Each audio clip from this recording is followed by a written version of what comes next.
Salutations, my kindred souls. I want to start this episode with gratitude. If for some reason you clicked on it, for whatever reason, it means we're meant to connect. So thanks. My name's Lux, and I love talking about wisdom, healing, and integration. This episode is a bit of a update and cornerstone because as good content creators grow and develop, they gain clarity, further clarity on what they are and are not, and who they are and are not. And so this is an update for y'all on all that Lux Martin Integration coaching is and is not, because with growth comes more clarity. And that's one of my favorite parts about this journey is the clarity and then the sharing of it. So this episode is going to be primarily about what integration is and what it's not, and why most people don't actually get to it, whether you're bypassing it, don't quite reach that phase, that stage of integration, and how integration coaching is meant to help your life, why it's different than other life coaching or traditional therapy, things like that. So it's a little bit of an update on me, where I stand, what I'm doing, what I'd like to do in service for people, as well as explaining more clearly why I'm so passionate about this concept of integration and how I use it as the vehicle for what I do in life called integration coaching. To me, my definition of integration is becoming the version of you, the identity of you, incorporating all aspects of self that is required to have and do and be what you want in life. That's kind of my own conglomerate definition built up of many things. But integration is when you are aligned fully with who you are. Like I said, incorporating all of these different pieces of you, good, bad, and ugly, helpful or otherwise, so that in this deep clarity of knowing who you are and what you're working with, you can then shift towards anything and everything you want, whether that's a new lifestyle, a new career, new relationship patterns. The point is integration is a key aspect of growth and development that helps changes stick. Many people, and we all do it, we all goal set, we all make New Year's resolutions, we all decide we want to do things differently, we all strive for things. In the striving, there is some key components to that. There's learning, there's understanding, and then there's integration or embodiment, which is then becoming what it is that you want to have, do, be, the thing, all the things. So probably the easiest way to not make this so conceptual is to give some real life examples. And I love these examples because they are things that I personally have done in my growth and healing and integration journey personally, and these are the things I see coming up or that I prioritize. I found abundant in my journey. One of them being relationship patterns, whether that's you don't have the guts to stand up to someone at work, or you continue to have this same particular kind of fight in your intimate relationship, or you can't really go to family gatherings without that certain type of awkwardness because you know this certain dynamic between you and your sibling or your cousin or aunt, uncle, whatever is just continually awkward. It's continually tense. And so relationship patterns is something that I've dove headfirst into, just down every possible rabbit hole you can find, and I find it fascinating. But what I often find is that there's so much great information out there. But if you don't live it, if you don't become a new pattern, the relationship dynamics between you and others don't change, or they don't fully step into a new version. And that's a hard one because that involves you and another person. So just because you maybe have integrated the relationship pattern doesn't mean someone's happy to go along with you. And so I will say that that's probably the toughest one in real life examples, knowing that it takes two, it takes another to recognize a pattern change and then decide in their own free will that they want to go meet you there.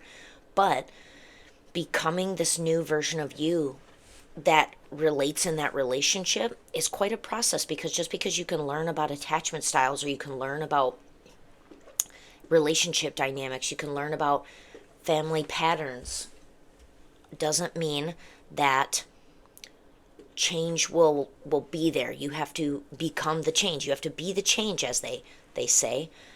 And that's a difficult thing. It's a difficult thing, and it's challenging, and it requires bravery.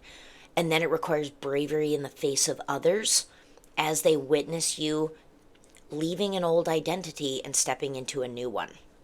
That's another key aspect that I want to circle back to about why most people don't get to integration. I'll come back to that.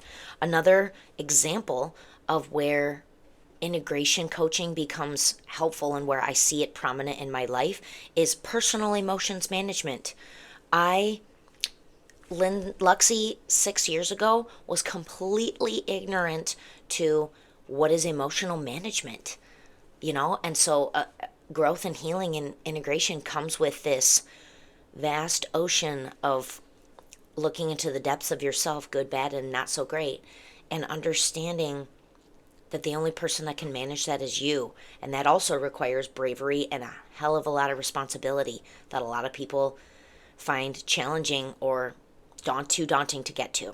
So that's an important one for me. And then another one that I actually find really intriguing that this came up for me as a example topic is repeating life lessons, because a lot of times even the most unaware of people can become aware of, like, man, why do I keep doing that, or why do I keep saying this in relationships, or why do we keep circling back to this fight? They're vaguely aware of the pattern, but if we don't learn the life lessons on the level of integration and of new identity assumption, the pattern will keep repeating. And I believe, especially in my life experience, that even when you have an integration focused mind, sometimes you will repeat lessons and tests, for lack of a better word, a few more times, because you can go deeper and you can integrate further and you can get to those nuanced layers of the lesson, of the life lesson, that maybe you wouldn't have otherwise been able to see in a more unaware state, for lack of a better word. So, yeah, those are three really prominent things that I love talking about, love coaching about all day long. And it's because I can speak from lived experience. So, the next thing that's kind of bridges nicely into this next section is understanding that integration coaching works alongside great therapy, not against it. I actually went through my own process of this because I personally have done lots of therapy and I've been a coach for 20 years now. And I found it challenging to understand where the worlds of therapy and coaching meet, if they do at all. And what I've come to understand and believe, in a confident and peaceful way, credit going to my friend Chris Ray, is that coaching should go wonderfully alongside great therapy. I'm not a therapist, I'm not a doctor, I'm not licensed to do some of the things that they can and should do. I'm always a fan of therapy. I would always encourage it. And I will say that sometimes it takes going through a few therapists till you find the right one. And that's okay too. And I know that can be really daunting for some people, but it's so worth the effort. It's so worth the journey of finding a great therapist, because I will tell you that at some point when you connect with the right therapist, you will grow out of them. You will graduate. Remember very clearly the last appointment from my therapist and I, where he kind of just said, "You've got this. Like, you don't need me anymore. You've worked, you have all the tools we've talked about and you're using them. Good job. Go do your life." And so great therapy isn't meant to be a lifelong crutch. It's meant to be a rebuilding of your foundation, of the tools in your toolbox for navigating your own life.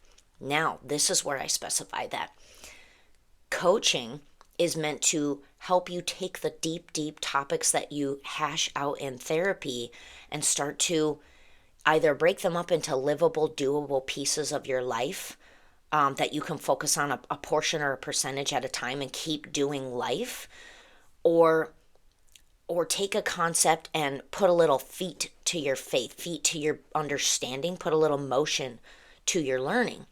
And so a coach, in my opinion, in my personal experience, whether that's with athletes or tutoring or integration clients, is that it's not about what I can push you to do or help you break open in your mind, although I will be the very honest person that will channel in and connect and say what's on my heart based on what I'm feeling is happening. That doesn't mean I'm a doctor. It doesn't mean I'm a therapist. But what it does mean is that I would love to give you the loving and honest nudge, the little kick in the pants of like, what would it take for you to do something in real life about this? Whether that's struggling with health issues, struggling with family management, struggling with personal emotions management, struggling with feeling like you're running the same circles over and over again.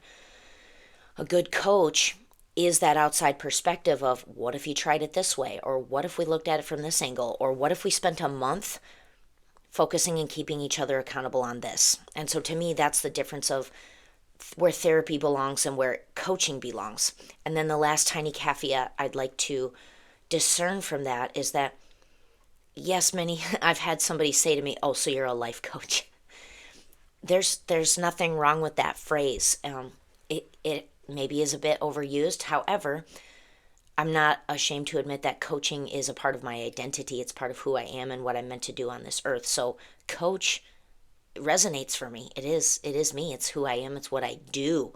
It's what I be, you know what I mean? And in the best of my element. And so although yes, integration coaching is a form of life coaching, to me this is the part where integration is an aspect of coaching that some people need that little kick in the pants about.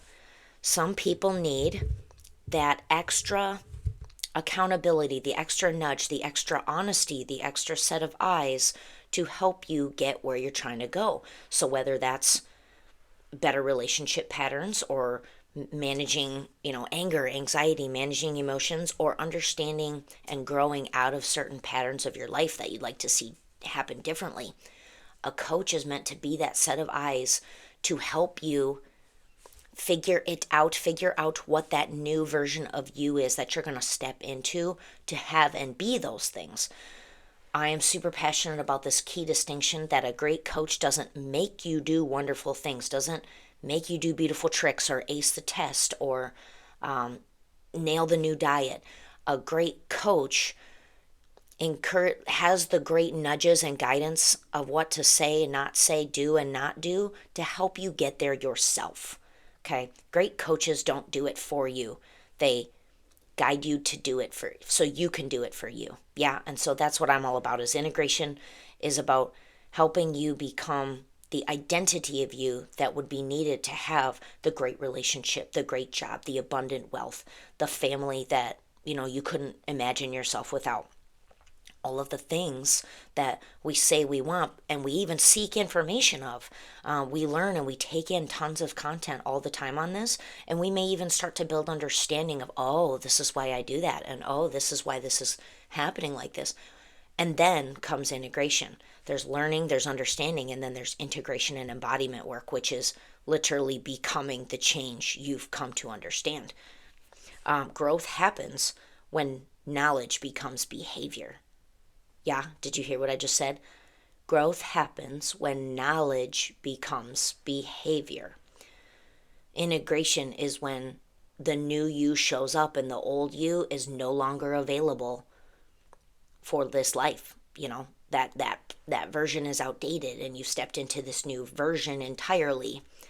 And I will say finally that integration coaching helps keep you supported and feeling like as you step into those new updated versions of you, that can be really scary. It can feel really judgmental. It can feel stretchy, twitchy. Your humanoid, your human carcass will flail and kick and scream and tantrum the whole way. I've seen me do it. Yeah. Part of integration is teaching your human carcass that it's going to be okay, even though we're going here to this new version. And it's also part of teaching other people that it's okay, I'm this new version and you can come with me or don't. That's okay too. But with that comes a lot of bravery in not backing down from, not in a pushing, projecting sense of who you are, but in a, this is the new me. This is what I'm available for. And old me was available for that. And I know that's where you used to meet me and know me, but he or she isn't there anymore. This is me. This is how I operate now. These are the belief systems I exist in. And I would love to meet you here. I would love to have you here in my space. And you also get the free will to do as you please and integrate and not integrate as you please. And so that's a level of maturity, bravery, and responsibility that many people just aren't ready to take. And I will say that another thing that makes me so excited to be an integration coach is encouraging someone to be brave in the face of those things, as well as understand that even in those really, really shaky moments when you want to doubt and you want to step back into the versions of you for the sake of comfort or connection or community or the familiar, having a coach behind you to give you that last kick of, nope, you're not going back through that door again. Keep going, keep being you, keep emerging forward into this new version of you, and keep your eyes on the prize, which is you and all of the things that this new you has, is, does, bees. Yeah. And so I've seen me really have to push my own self, feeling kind of alone in that process at times of, I got to step in this and stand in this even when I feel so alone, even when I feel like no one understands where we're going, where I'm going. And so I would just so love to be the coach that reminds someone that in that moment, that's not the moment to turn around. That's the moment to keep going forward and step into all that is meant for you. So I hope this was a very enlightening and intriguing episode for you about what Lux Martin Integration Coaching is. If you'd love to connect with me, please check out my email. I can do one-on-one coaching services. I'm looking to expand this channel and do a membership specifically for the Divine Feminine Collective, as I am very passionate about what a twin flame journey is and how that's meant to not only change our lives, but the lives around us that may or may not resonate with that concept of twin flame journey. I feel like a twin flame connection is not meant just for those two souls in the connection. It's meant to influence all around it. Yeah, and so that's a really powerful thing that I could also talk for days and days about. So if you know someone that's finding integration intriguing, challenging, something that they want to incorporate in their lives, send them my way. I would love some more subscribers so that I can get that Divine Feminine membership going. You can also find me on Facebook, Instagram, and TikTok. And I would just love to start building a community and sharing all that is me with you and connecting with those that truly are curious to see what integration work can do to change their lives and who they are. So have a beautiful day.